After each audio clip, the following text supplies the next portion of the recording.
Hello, beautiful moms and entrepreneurs.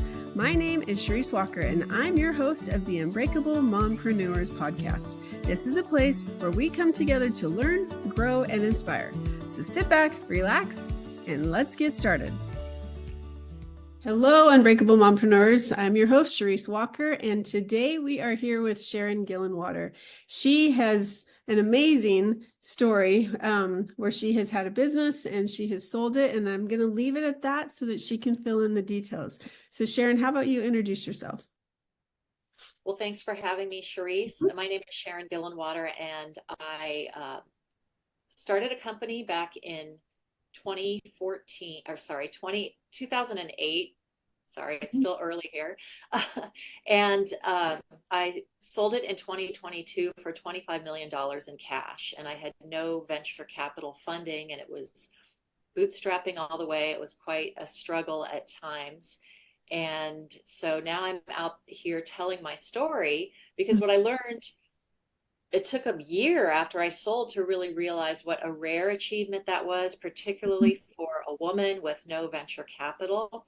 Right. And so my new mission is to demystify entrepreneurship for everyone, particularly non-traditional founders like me, and encourage other people to take the entrepreneurial leap, and also educate them along the way about all aspects of building, scaling, and selling your company and what that process looks like. And I have a book coming out on May 16th that chronicles the whole journey, my whole career journey, and particularly the journey with Boardroom Insiders, the company that I sold in 2022. That is fantastic. And you are the exact person that I would love to have, or I'm happy to have on the show, because your story is exactly what I want everybody to get to when it comes to being an entrepreneur. And I'm sure in 2008, you had no idea where you would be when you sold it. I'm assuming, right?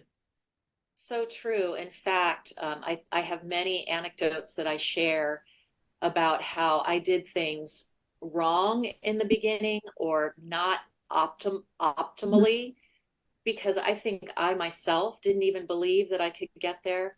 I was using my tool that I was building primarily for my consulting business. Mm-hmm.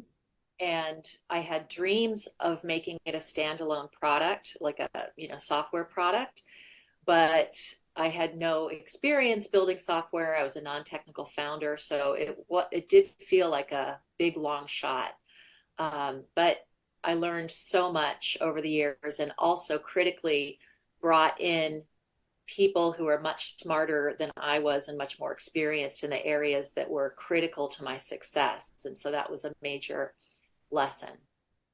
That's amazing. So can you just kind of describe it so that we're not on an edge? What was the company that you built?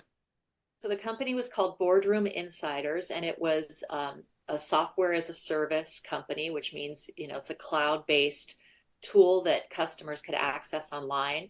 And the main users of it were tech marketers who were looking to support their sales teams being able to sell into the C-suite. That means selling directly to CEOs, chief information officers, chief financial officers. And at the time, tech was making a big transition into C-suite selling because, as we know, tech became critical to every company, and particularly, during the pandemic, and then it's continued ever since. And when those deals approach 8, 9 figures, it gets the attention of the C-suite, and they say, whoa, before we approve this, like, we want to know what this is all about, and sometimes meet with the executives from the vendor side. And that was something new back in around 2006 to 2010. And salespeople did not know how to navigate that. They were used to talking about product features and benefits, and suddenly they're having to shift to kind of a one-to-one engagement with prospects, talking about business impact for that prospect, and having to understand what are their business initiatives that their offering is going to help drive. And that was a whole new type of conversation. And they needed information on those people and their businesses to be able to have those conversations. So our platform provided an easy turnkey solution to that. So did you have any experience in that before, or is that something you paired, teamed up with some people and you created? Well, I had experience in consulting around those conversations and Mhm. the methodology for collecting the right information to drive those conversations. So it all started when I was hired by the marketing team for the CEO of a company called Sun Microsystems. Mhm. And his sales team had 200 what they called must win accounts. And Wow. so they went to the CEO and they said, "We want you to have 200 conversations with the chief information officers of these must win accounts." Wow. And so the CEO is like, "Okay, well, I need everything on them that you can give me, what their hobbies are, what their backgrounds are, what they're talking about in the press or on earnings calls, Mhm. or what their bosses, the CEOs, are talking about on earnings calls. I want to know how I'm possibly connected to them through organizations, corporate boards, past employers." And so I built out a template that I tested with that team, and I did 200 profiles for him on Wow. those CIOs. Wow. And they used them, and the program was successful. And then I thought, well, everyone in Silicon Valley is chasing these same folks. If I Mhm. put this into a database and keep these profiles updated, I can sell subscriptions or sell one-off profiles. And I can just sit in my pajamas with my two little kids here at home and watch the money roll in. Yeah. And so that was the idea. It didn't exactly, it wasn't that easy, Mhm. but that was the idea. I wanted to shift. I had been doing this marketing consulting for a number of years, and I loved it. And I'm kind of a workaholic, so I never would turn down a project. So I was working tons of hours. I was making great money, but I knew that for my own sanity and for my financial future, I would prefer to move my income to something that was separated from my billable hours. So Gotcha. the idea of creating a software as a service product, a subscription based revenue product, was very appealing because it didn't depend on my personal hours. That's cool. And you mentioned a few things. So the big deal right now, because you mentioned somebody came and said, here, there's 200 must-win people that we have to talk to our companies. And so if listeners are, have you ever heard of the Dream 100? I guess is what I'm asking. Oh, So the Dream 100 is kind of the same thing. You write a list of all the people, and if you're in an industry, it's like who can you touch and who can you reach out to help grow your business. And so they came with their homework, obviously double that, and because of that, it was able to be successful. And you came up with an idea, and you were flexible enough where it just kind of, hey, this is another option that would work. And clearly, yes, it wasn't that easy because it never is, but I like all those things that you talked about because it's those business strategies that so many, if you research business and you learn about it, you did exactly those things that happened to get you to where you are. And so you mentioned that you have in your book a few mistakes that you wish you would have, or that you learned. So would you mind sharing one or two of those things that hindsight's 2020 you wish you would have known now? yes. Well, there were mistakes I made early on and then some that I made later. The Mhm. early on ones when I was just getting started was, so I had this consulting business that was doing really, really well. And I I had subcontractors under me who I was training in my methodology because I had so much work I couldn't do it all myself. So it was a thriving little business, bringing in sometimes 25, 30,000 a month. And then I would pay out my consultants, pay my Mhm. expenses. And there was a time of about 2 years where I was straddling both businesses, although I continued consulting for quite some time after that. But I would take some of my money from my consulting business and use it to pay expenses for Boardroom Insiders, like the development of the first database or paying out contractors for Boardroom Insiders. And I didn't keep good track of that. And I thought it wouldn't really matter. And that's one indicator that I really didn't believe in my heart that this was going to turn into something bigger. Mhm. Sorry, my notifications are on. I'll turn those off. No, mine Um, just did the same thing. So that's I really didn't believe that it would be something bigger because I wasn't keeping records as I should have. And so I brought in a partner in 2010 and we had to clean a lot of that up and some of the records just were not there. So it didn't benefit me because later I was able to get some of that money back. Um, but I know I put in money that I never saw a return on, gotcha. um, because I just didn't keep good records. So that's one example. Much later, a big mistake, and I think it's one of the biggest that I made was starting in around 2008. I hired an offshore research team in India, and it was through a vendor, and that vendor sourced and built that team up, trained the team with my support for many years. And I did not go and visit them in person until 2019. So Wow. over 10 years, it took me Wow. to really go and visit that team. And within I one, don't understand. Pam really didn't believe that. I'm really sorry, something turned on. It's okay. Cancel. I'm very sorry. No, Siri's always Um, listening. No. hopefully you can edit or your viewers won't mind.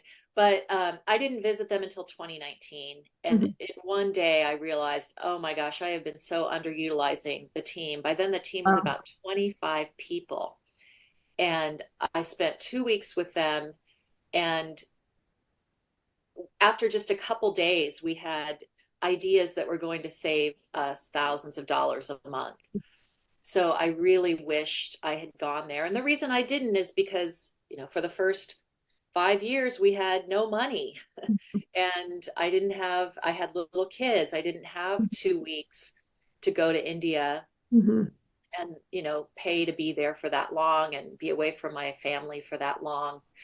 But it was a bad decision because we could have been getting those benefits all along, and it would also have created better connectivity between Right. that team and my U.S. based research team because we had a hybrid model where we offshored a portion of each profile, and then the U.S. team would pick it up and finish it and do all the heavy lifting, and it was like a 24-hour work cycle.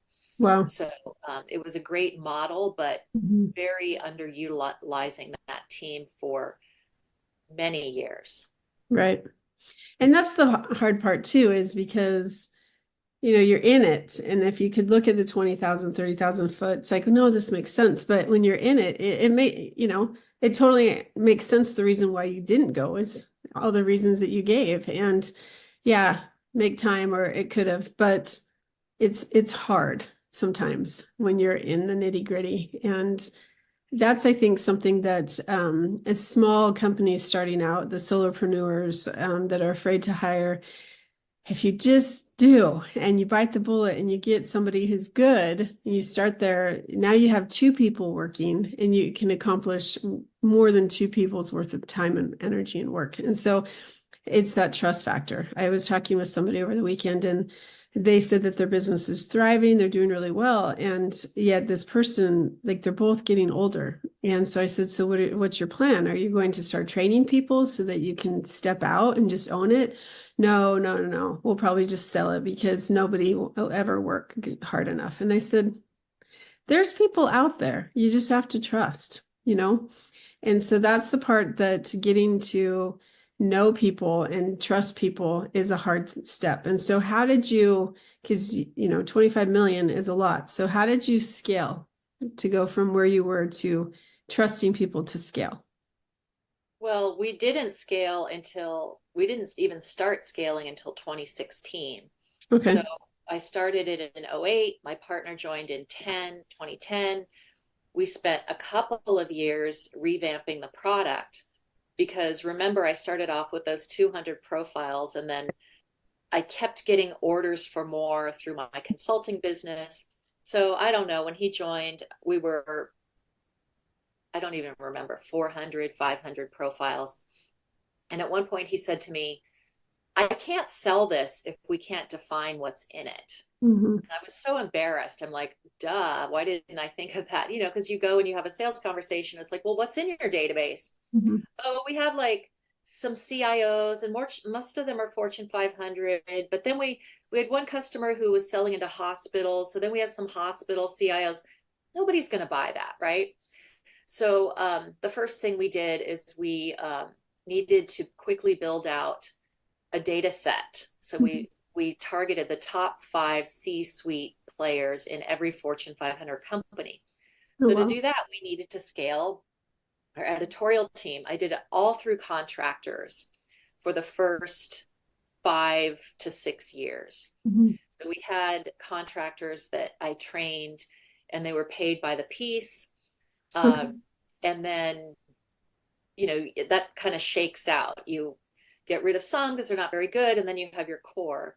So with this core set of contractors, 2 of those I ended up hiring full time eventually. Mm-hmm. First one in 2017, and then you know, 2016 is when we hired our first full-time person, which was a salesperson, which is what I recommend. And then 2017, we hired one of our longtime contractors to be on the path to lead our editorial team. And then, you know, 2018, 2019, we kept building. And then 2020 was really good for our business, because if you think about what was going on in the Fortune 500 space, they were all freaking out. Like, are their suppliers solid? Are their customers solid? Are their partners solid? And so every CEO and C-level, instead of flying all day to a meeting, they were here on Zoom. And so that meant that they could go for a meeting with 1 or 2 customers to like 12 customers in a day. It's And true. so they needed insight on those C-suite customers, and they wanted to meet with their peers. Mm-hmm. How's your business going? Are you solid? Any way we can help? And have those really real conversations. So our business exploded in 2020. We doubled in size. So we continued to hire. And, you know, at some point we needed to fill in key functions like finance. But when you're a bootstrapper, you're like, you know what? We don't need a CFO. So we hired a fractional CFO, which is just, Mm-hmm. I can't recommend that enough, as long as you can find a good one, because they build you your professional financials, which is setting you up for the sale. Right. Because when you sell, they're going to want to see Mm-hmm. several years in the past of these really professionally presented financials that somebody can explain. And then they're going to want to see what you've planned out for the future, your forecast, your scenario planning. Mm-hmm. So we were able to get that from a fractional CFO who used to be a regional CFO for Walmart, for God's sake. Wow. And, you know, had worked through plenty of acquisitions and, mergers. And he educated us, and he gave us permission to spend, which is as bootstrappers typically need that, because we're always trying to hold on to our money. And you can actually constrain the growth of your company by not making key investments that you need to grow. And so he gave us the breathing room and said, you know what, it's going to be okay. And he could show us things like, look, even in your worst sales scenario, you can still afford to hire 2 people next quarter. Mm-hmm. So go ahead and do that. Don't be afraid. You can do it. Mm-hmm. So that was critical. And then we did a couple times hybrid roles when we needed a new function, because that's the growth pain. Is, you know, I was doing all the hiring and recruiting for half of the company. My partner was doing it for the other half. And there gets to a point where you're overloaded, like you can't do it. So we knew there was one member of our editorial team who was just passionate about all things HR, and that's where she really wanted to go with her career. And she was even taking classes online in HR management. And so the first thing we did is we gave her a project to manage our summer internship program, and she did a phenomenal job. Mm-hmm. And she took all the materials we created for those interns, and she repurposed them for a general onboarding program for our company. Mm. And so I went to her and I said, how would you like to be half-time in a recruiter role? We don't need a full-time one right now, but we do need support. And as we grow, you can move full-time into that and it'll come with, a nice raise. Did the same thing with product management. We had a member of that same team who had earned a master's in data and analytics while he was working with us.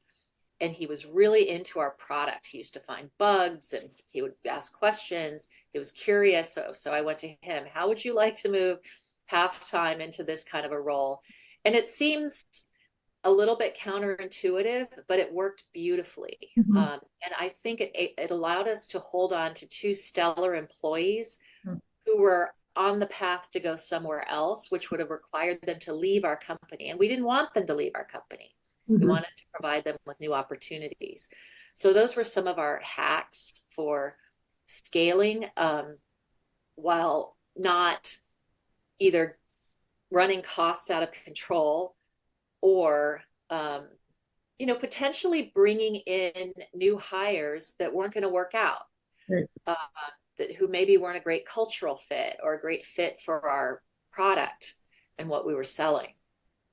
I like that because a lot of times you think that you have to hire somebody full time, that, oh, we're growing, so we got to hire somebody full time. And what I like and what I heard is a fractional CFO that had a ton of experience. And so they were able to set you up because they had that and you didn't have to pay them full time. Then you have other people that come and work for you.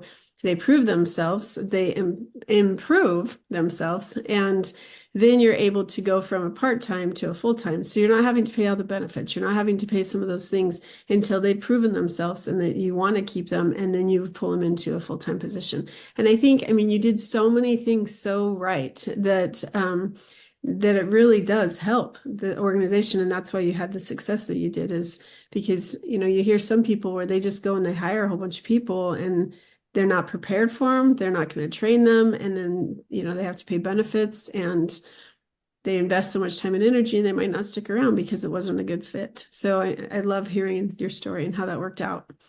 What do you think was the hardest part about building your business?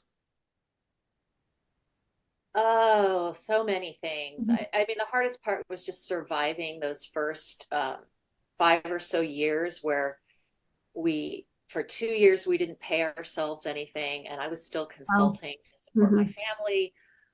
So I was working really hard every night and weekend. I like what I do, so it wasn't like I was miserable, but I was exhausted. Mhm. Um, but in terms of building the business, the hardest part was getting the pricing and the offer right and getting that defined and nailed down. And we tweaked it for years.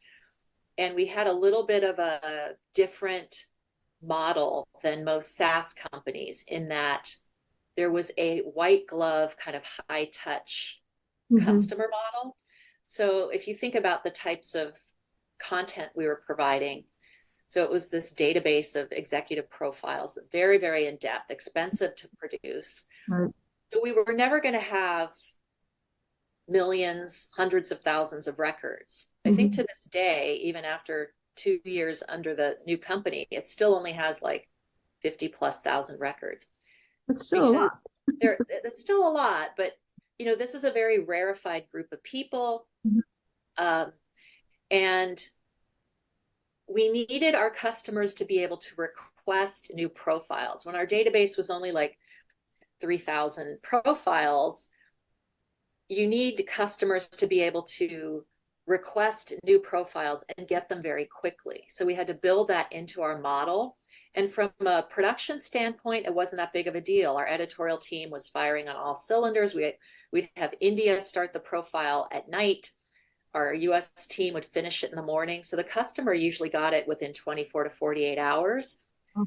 But how do you take out the pricing ambiguity Mhm. when you're working out a deal with the customer? You don't know if they're going to need 10 new profiles in a year or 2,000. Yeah. And you can't have them pay as they go because for them that introduces budget ambiguity Mhm. because then they'd say, well, we don't know what we're on the hook for here budget wise. So we had to build that into the deal. And so that required my partner, who was in charge of sales, figuring out a pricing model and a list of questions, discovery questions he would go through that could somehow pinpoint how many new, what we called custom profiles they're going to need in a year. Wow. And that was hard. It took years to do. And there was one point where we just said, well, let's take all the pricing risk on ourselves. And we tried it with, I think we did it for like a year and a half, where we would just say, okay, pay 40 grand a year and you can request as many as you want. And the fact of the matter was most companies just didn't get it together to request that many until one did. And suddenly they were ordering 20 new profiles every single day. Wow. For months. And so, we were on the hook for all of that cost. And so then we went back to the drawing board and finally came up with the model that ended up working for us for the rest of the company. But that was the hardest part, and then we went through a period where we just tried to let people buy them online, and that didn't work. We found out that salespeople who were the ultimate end users of our product and who would be the ones searching for someone's name and land on our webpage, they can expense a $3,000 dinner, but they couldn't expense a $150 profile. Wow. And that was a key learning. Then it's like, okay, we have to go back to the drawing board, because the marketers with the budget, they're the ones with the budget, but they weren't the ones searching for the person's name. It was the salesperson. So typically what would happen is a salesperson would land on our page, and then they would send that information to the marketing team and say, hey, can we get a subscription to this product? And that would get the ball rolling. Okay. So you had a subscription model, and I think I've heard it's kind of the linchpin where you that's the way that you start to build a true business, is by having a subscription. It's not the ones and twos off. It's somebody that you're relying on every single month to pay that. Is that correct? That's absolutely correct. And we did have we did do quite a few custom projects, because what tech marketers do is, they want all these tools, but then they want you to tell them what to do with the information.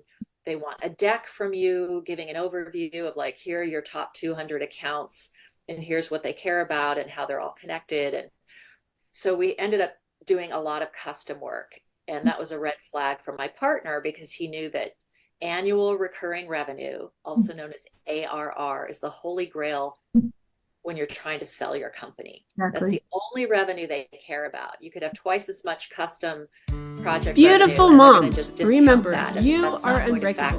Keep illuminating the world with your strength, pursuing your dreams, and reveling in the splendor of motherhood. This is Sharon Walker bidding you farewell for now. Stay tuned for more empowering conversations on the next episode of the Unbreakable Mompreneurs podcast. Until then, keep shining bright. Signing off with love, Sharon Walker. Take on a custom project, he'd be like, what are we doing? And we disagreed early on. And I would say, I am not turning down any money. If they're going to give me 20 grand to do this, I'm doing it. And I said, and that's going to also expose them to the power of the information that we provide. And it's also going to teach them how to use the information. So I did every single custom project that came across our door, and it helped us survive by, it helped us pay ourselves. And so we were both right. Yeah. He was right that we needed to move to ARR, and that the custom projects were probably distracting me by taking up too much of my time.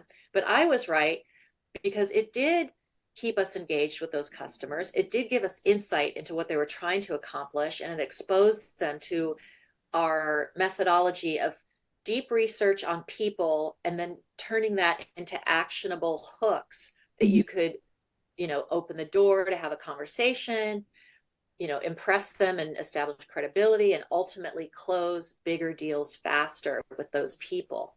Right. I want to go back. How did you find your partner? Oh, so you talked about, what did you say, your top 100 or something? Yeah. So, I wasn't educated in all of these different frameworks. I was just operating off of pure instinct. Right. And there came a time in August of 2009 when, I had a basic database built, and I had a few people coming to me who found it online and asking questions, and a few little customers, but it just wasn't really going anywhere. And I had taken 125,000 from an angel investor who's a personal friend to build the proper database. Mm-hmm. And once I did that, I was just like, I cannot lose this money. I have to make this work. I have to turn this into a company. And so I got really serious, and I decided in August of 2009 that I was going to make one phone call every single day to someone who I thought could help me. Wow. They were people in the business information industry. They were people who, had sold their company, who had started a similar company. So I just started doing that. And most every conversation led to 1, 2, 3 additional conversations with other people that they knew. Mm-hmm. And that brought me to this man named Bobby Martin, who built a company very similar to Boardroom Insiders, except instead of it being focused on people in corporations, it was focused on the industries. Okay. So the transportation industry, and research on the industry, so that you could go in with a transportation executive and you'd be well versed in the issues that are facing their industry. And so he sold it to a company called Hoover's. Okay. For like 27 million or something back in 2007. And so he was a great person for me to talk to, and he was very supportive. And we talked once, and then he kept calling me back like once a month, like, how's it going? How's it going? And he was not happy about me consulting. He's like, you got to stop doing that and really devote some time to this. And then he said, you need to meet my friend Lee Demby. Lee was his college buddy. They both worked together in commercial banking. And then Lee was one of his salespeople when Bobby had his first research company, Mm-hmm. and helped make it successful. And then as part of Lee's earnout after the sale of that company, he had to go and work at Dun & Bradstreet, which had bought the company, and also owned Hoover's. And he said, Lee's almost done with his earnout. He wants to do something different. You need to talk. So we talked over the phone a few times. Then I flew out to meet him in Charlotte, North Carolina. And I'm very like, I'm going to make a decision quick.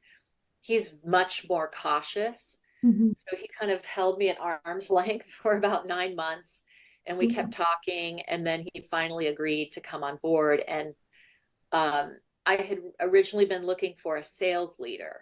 Mm-hmm. But the more I talked to Lee, I thought he has so much more to offer. Mm-hmm. His finance background, Right. finance acumen that I didn't have, a huge network. So he came on board in 2010 as a partner in the business, and it was a great partnership.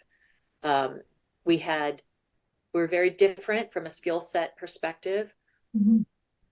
but shared values. We had common values, and we had very transparent conversations in the beginning about what our end game was with the company, that we wanted to sell it someday. We didn't know if that was possible. And we had lots of conversations of, well, this could be a nice lifestyle business, so eventually paying us a lot to run it. But we ultimately did want to exit because he had other things that he wanted to do in life.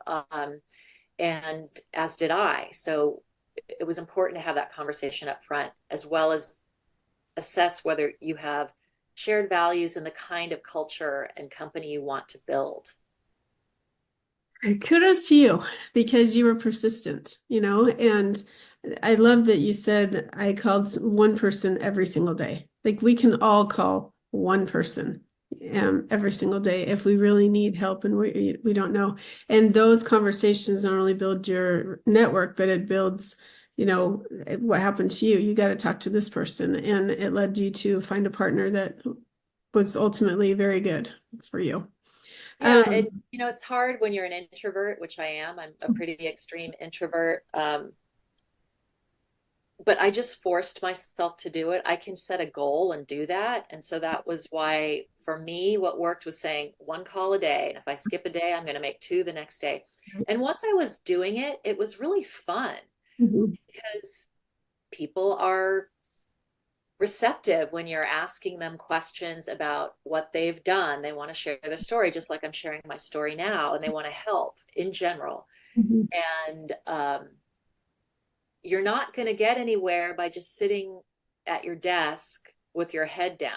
Yeah. I mean, you need some of that time too, but that's not going to help you get the word out and build a team and find, through those conversations, not only did I find a partner, I found an incredible vendor, the offshore research firm that actually made my business model work. My model was not working before that from a cost perspective, and they made it work. And we were their first customer, and I think the buyer of my company, I think they bought out that team. I mean, that's how good it was. A good relationship is an awesome team.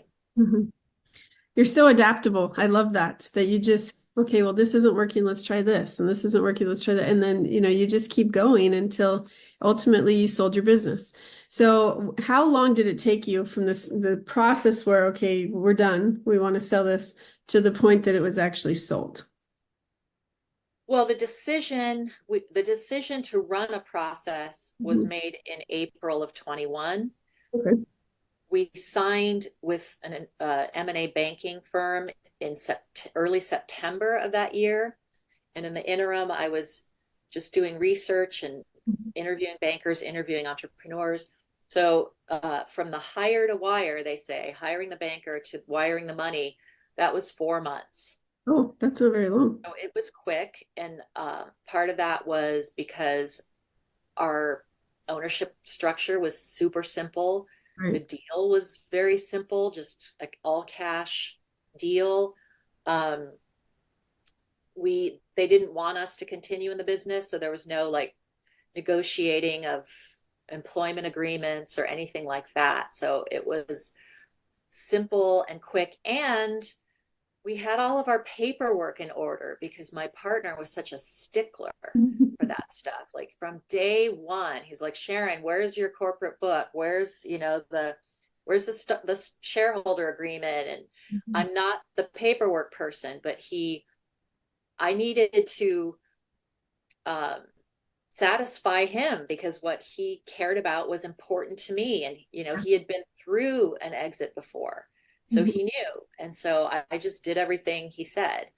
And we got all of that together, and we found the appropriate lawyers and accountants and everything through his network back in North Carolina. That's great. So what's your finances look like today? A lot better than they were when I sold. I took a huge financial risk doing what I did. And when I started the company, I was in great shape financially. But from the day that I really started making a go of it, it decimated my finances. I didn't save for retirement for 10 years. We weren't paying ourselves enough. So we were living beyond our means here in San Francisco, one of the most expensive cities in the world. And in the year lead up to the deal, I had major repairs to do on my home. I had an elderly relative who was planning on moving in. So we were building an apartment in the basement, and just spending a ton of money, took out a line of credit to cover that. In the two months at the very end, a lot of those bills were coming due. We had to put a lot of them on credit cards and borrow some cash from relatives. So, we had like some investments that were sitting there, but we didn't want to touch that. So I was not in good shape at all. The day that the deal closed, my husband immediately paid off $200,000 to credit cards and relatives. Then there was like a $400,000 line of credit that he paid off. We ended up we ended up paying off our mortgage, which was almost $1 million here in the city, because we had one of those adjustable rate mortgages. And guess when it was going to adjust? This past December. And that whole time we could not refinance because our home was under construction. Oh, like, wow. I would have preferred not to pay off the mortgage, but we had to because it was going to double. And so we paid that off. So immediately, like, I walked away with, after tax, 9 million. And immediately, like, 2.5 million went out the door in the first 2 years. But now, like, all that's done, and now we're in good shape. I mean, who can't live off of the investments from 6 million? It's pretty, you can live off of that. But the question is, what do I want to do? You can't live off of that if you want to take some amazing vacations that you've always dreamed of, or if you want to help your kid with a down payment on a home, both your kids, with stuff like that. So I'd like to make more money, and I love working. And so that's where I am now, is trying to figure out, what do I want to do next? And I've invested in some interesting things. Like, I put some money into a venture fund that supports deep tech companies that have at least one female founder. Nice. So I'm excited about that. And I don't know how my investments are going to do, but you have to kind of assume a very reasonable rate of return so you can plan. But I don't want to, never make another dollar in my life. I am interested in doing something else. And I think in every entrepreneur, that's the nature. You sell something and, okay, now what else can I do? It's not content living off that, where some people would be. So I love that. I love that you're doing that. Okay, so the title of this podcast is Unbreakable Mompreneurs. So we've talked a lot about the entrepreneur part. As a mother, juggling being a mom through this process, what is some advice that you would give? Two big things. First of all, you have to make sure that your partner, if you have one, is on board with what you're doing. Your life partner, your husband, your wife, your spouse, your, whatever. My husband was fully on board, more supportive, and believed in me more than I believed in myself, and he loved the child rearing and shuttling the kids around and taking them to sports practices and picking them up from school and doing the grocery shopping and taking them to play dates. He loved all of that, and he did all of that for us. Temperament wise, like, I'm much less suited to that, so it worked out. Right. I would get just completely rattled, having to coordinate pickups and drop-offs, and these other kids have to go here. I didn't like that at all. And so it was a good partnership that way.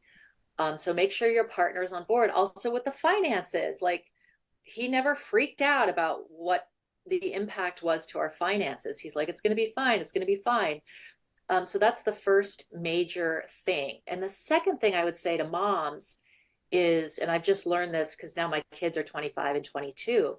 You worry so much about shortchanging your kids and being a bad mom, and let's not get into the fact that this pressure is not put on dads, really. But you do worry about that and internalize. And I was always around because my work was primarily out of my house, but I always had my head down in a device, in a laptop. I worked nights and weekends. I was obsessed with my business and talked about it nonstop. All I was interested in, and I was boring everybody to death. And then my kids grew up, and I hear them talking about me to their friends. Oh, my mom does this. And yeah, my mom, they're proud of me. They're proud of me. And they also have tremendous business acumen. Over the years, I would enlist them to do work for my company when we had these custom projects, and we have a deadline. I'd make them do stuff on the weekends, and I'd pay them to do it. And I was astonished at their skill level with analyzing earnings call transcripts, for example. It took me until I was in my 40s to even know what that was, much less read them and be able to pull out what's important. And they can just do it like, it's in the water for them, which it was, because that's all I was ever talking about at home. And so it's given them something in terms of skill and acumen. And also, I never hear them talk to their friends about like, oh, my mom was never around. No, it's like, oh, my mom was doing this really cool thing. Yeah. And so what I say to working moms is like, you are modeling something for your kids. And, they would also see how I would talk about my employees who I adored. And I wasn't bitching about people. I was like, oh, I love this person. They do such a good job. And so you're modeling something that they're going to take away for the rest of their lives. And actually, my mother did that for me. I didn't even really realize it was happening. But that is a gift and it's valuable. And so, yeah, you may not be the one making the snacks or taking them everywhere, but you're giving them something else that is valuable to them and will help them in their careers and their life. I love that because I have 6 kids, right? And Oh so my goodness. I know.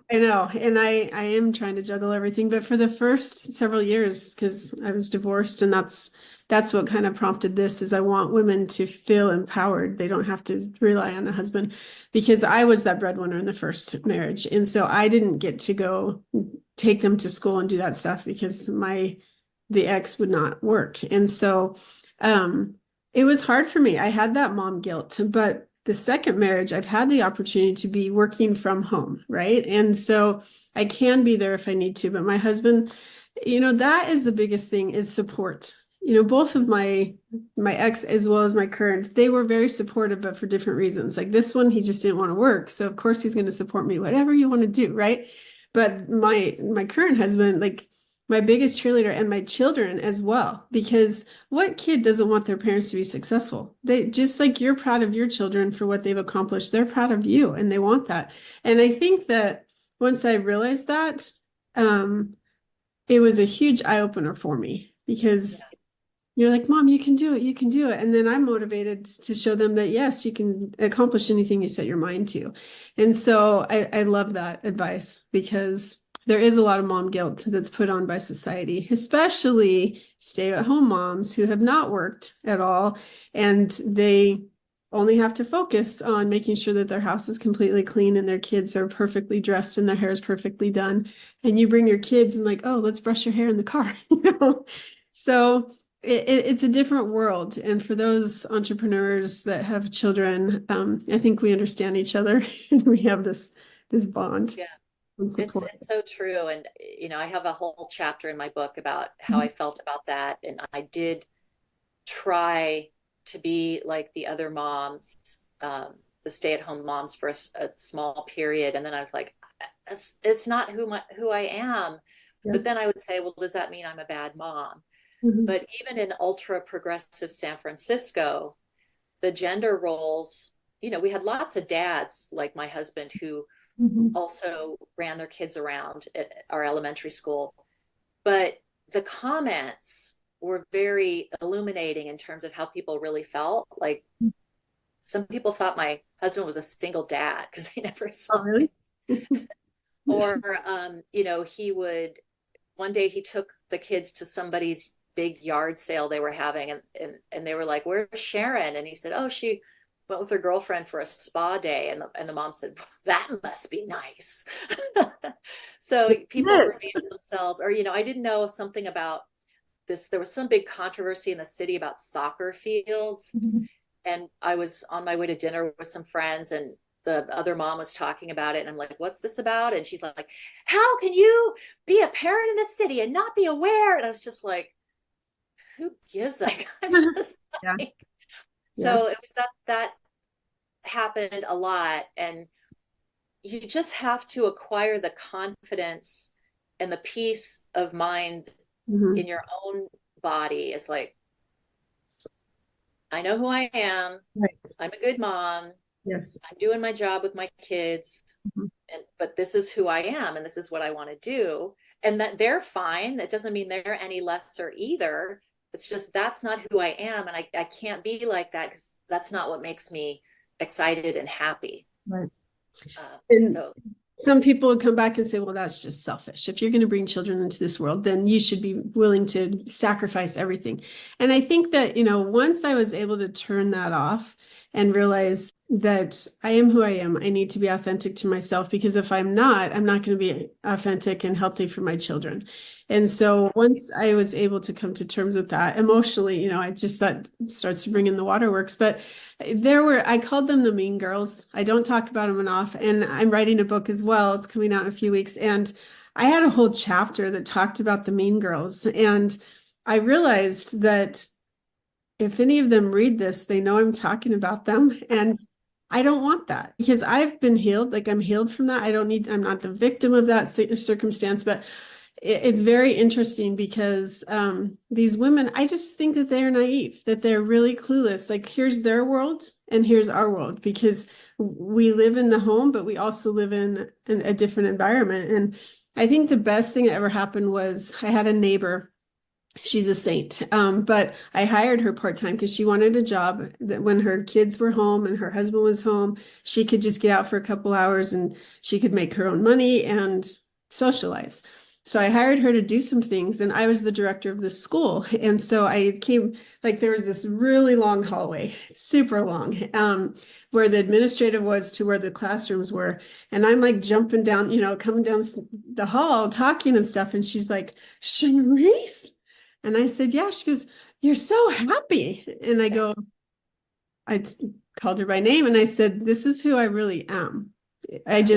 Because that environment was so toxic, the neighborhood that I lived in was so toxic, I would go into a shell at that point. So it's fun for her to be able to see the true me versus this, I want to say tortured, because it was so bad. That environment was so toxic, and we moved because of it. But that's the part that I think people need to just, it's okay to be who you are. And you don't have to worry about what anybody else thinks, as long as you're happy with the person looking in the mirror. Yeah, and it takes so long to learn that, unfortunately. I mean, it did for me, because when I would be, on the mom's weekends and stuff, I'd have fun and everything, but I don't want to talk about my kids. I just don't want to talk about them. Yeah. I don't want to talk about sports. I just don't want to talk about the whole ecosystem around kids, because I'm in it so much. I want to talk about other stuff. And I'm still learning, even after I sold the company, I thought, okay, well, now I'm going to retire and I'll travel and whatever. And then I'll go play pickleball, which I enjoy. Right. But then I got in the car with a friend of my husband's, and I said, what are you up to? And he said, he's a doctor. And he said, I'm actually working for a tech startup where it's this app to help people with addiction. I'm like, tell me more. And I could literally feel my heart going like, bah, bah, bah, bah, bah, bah, bah. And then I thought, I've got to just figure out what I want to do, because I don't want to just do nothing or just relax. And so I started talking to more and more entrepreneurs. And that's when I started realizing I learned a lot that can help people, and I should share it. And it's almost like I found my people, age 57. I joined these different groups, and we have conversations like this, and it's just the most fun for me. And those are my people, the entrepreneurs, particularly the bootstrappers, particularly women, but not exclusively women, who talk about all the things that we've just been talking about on this podcast, and it's fun. Yeah. And I know I said, well, we'll talk about 20 minutes. It's been an hour.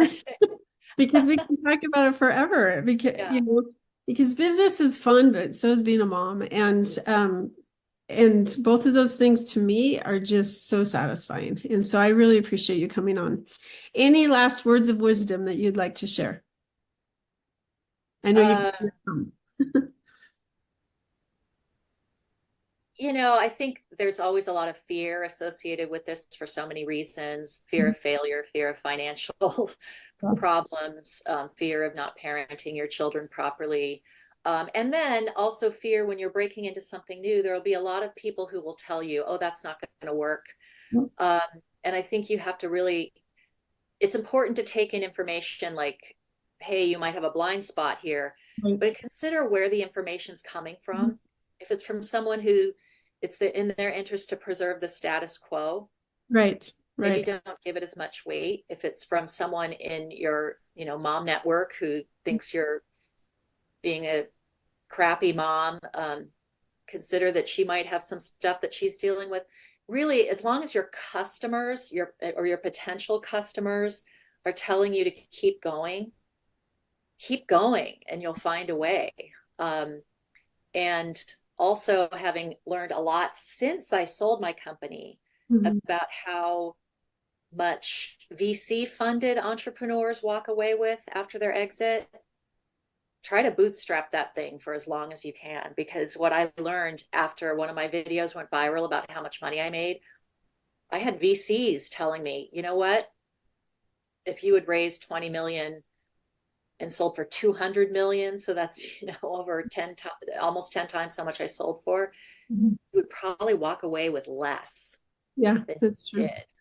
Because I think entrepreneurs, especially in the Silicon Valley bubble, you don't realize how much your equity gets whittled down to single digits. And also there are mechanisms in the way the deals are structured so that the investors get paid first. So even if, they get a certain percentage, you still might walk away with very little or nothing because they get paid first. So think twice before you take money. Oh, and the also the money thing, the guy I took money from, he was already so rich, he wasn't going to miss it. So, if you're going to take money from angels, I have 3 criteria. They're already so rich, they're not going to miss it. They're not going to be calling you like, how's it going? Because that's too much pressure. Secondly, they've been entrepreneurs themselves, so they know exactly what you're going through. And third, they'll give you advice, but only when asked. I love that. That's good. That's really good. Okay, for those that don't know what a VC is, what is a VC? Venture capitalists. So these are firms that, they make their money by investing in businesses. And typically what they want you to do is just scale that business massively as soon as possible. So they want to give you money and they want you to spend it really quickly and they want you to grow like a hockey stick. And then their goal is to either get your business sold off to another company so that they make their money back, or, they might sell it to a private equity firm, which then picks up the ball and runs with it and makes it even bigger. So, their goal is not to make you successful personally. Their goal is to make as much money as possible. And they're typically not interested in businesses that cannot scale massively or like targeting like a niche market like mine did. Like not every company needs to sell into the C-suite. Right. So they weren't interested in us, and they really don't care about anything else but the financials. They don't care about how good your product is. I've had them flat out tell me that. Stop talking about it. No one cares. They care about the money. Yeah. Know who you're getting into bed with. I had a previous company where I raised venture capital and it literally killed the company. So I was predisposed to not want to do that again at all costs. Wow. Well, Sharon, you have been a delight to have on the show. So thank you so much for coming. Thanks for having me. It's been a lot of fun. And moms and unbreakable mompreneurs out there, if you are starting out, or if you're, this episode actually was for the beginners all the way to those that are selling. So if you're interested in finding out more, Sharon, is there a way that they can get in touch with you? Yes, I have a website, Sharon, middle initial K, Sharon K Gillenwater.com. And you can also follow me on TikTok is my main platform at Sharon K Gillenwater. And then I'm also on LinkedIn and Instagram, Threads, and Twitter. Right. So pretty much anywhere. Well, thank you. Thank you so much. Well, have a fantastic day. Thank you. You too. Beautiful moms, remember, you are unbreakable. Keep illuminating the world with your strength, pursuing your dreams, and reveling in the splendor of motherhood. This is Sharon Walker, bidding you farewell for now. Stay tuned for more empowering conversations on the next episode of the Unbreakable Mompreneurs podcast. Until then, keep shining bright. Signing off with love, Charisse Walker.